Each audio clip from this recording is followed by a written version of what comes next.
Hi everybody, it's Joanna and Tara Zim here from joannatransformation.com, and today is day 316 out of 366 days to transform all fears back into love through love and beyond. And we have been spending some time opening up to vulnerabilities the last 5 or 6 days. We've got some more coming down the pipeline.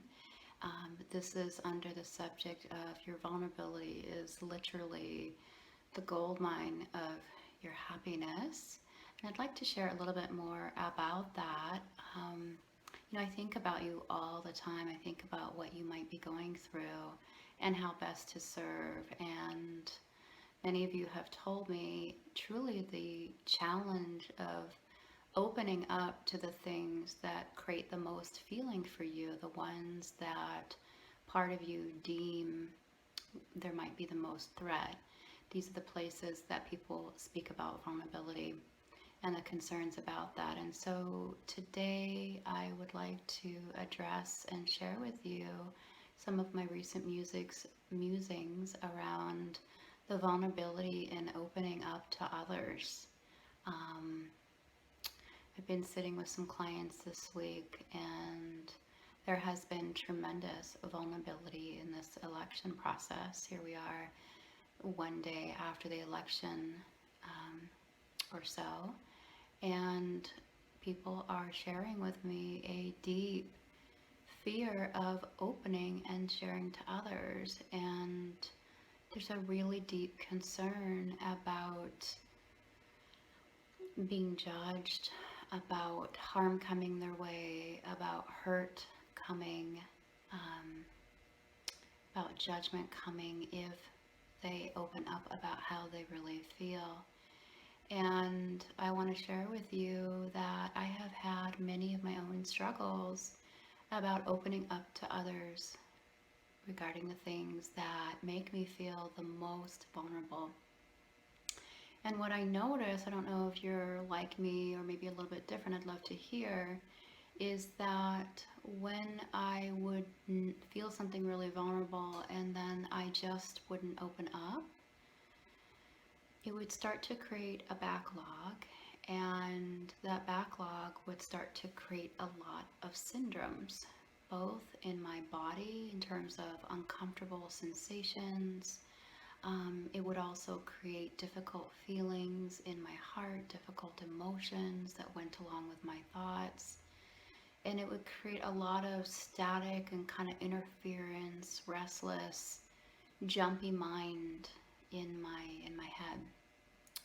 And it didn't feel natural or felt balanced. It almost felt like I was thwarting something that wanted to naturally express but had all these concerns, fears, and judgments about it, which resulted in me not sharing, which then resulted in all this, like, you know, kind of difficult syndromes. And that is so not fun to have because that takes us away from the real task of addressing the vulnerability that's there. So if you find yourself in these words and can feel challenged in opening up to others because of vulnerabilities, I want to really acknowledge how real this is for so many people. Um, and, there can be these voices that kind of go on in our head of like, okay, well, if I open up, is this going to happen? Or maybe you'd like to share, but you're not really sure how to do it. So I think the first step that I want to invite you to participate in is just to get really clear on how much sharing you might want to do in your life, and then truly how much sharing are you actually doing? How much sharing are you actually doing? My guess is that somewhere along the way there might be a discrepancy there. There might be an abyss between how much you'd like to share and how much you actually share. So if this is you, I encourage you to listen on, because what I'd like to invite you then to do is to really identify in that not sharing what are the syndromes that arise. What happens to your body when you don't allow a natural impulse to come forward? What happens in your heart? For you, my heart can start to feel really knotted and really tight. What happens in your mind? How do your thoughts shift?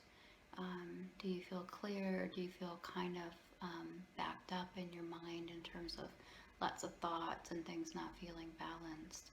So this is really, really an inquiry to see what happens to build awareness of what it's like for you when you actually are not sharing what's really, really, really there for you in terms of just opening up to other people, which can be a tremendous source of benefit. And also, along with that, I would also invite you to just really start to identify the fears, the fears of opening up. Like, what do you actually believe will happen if you start sharing more with other people? Do you believe that you'll be harmed, hurt, rejected, told you're crazy?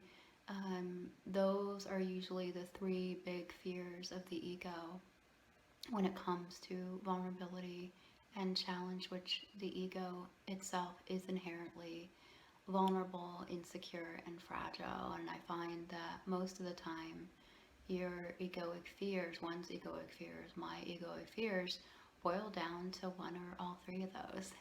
So let's get really clear together on what that is.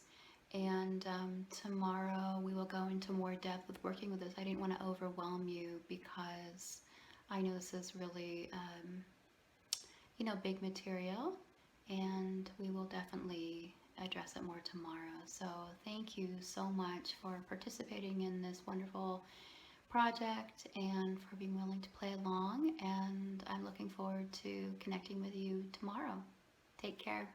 Bye bye.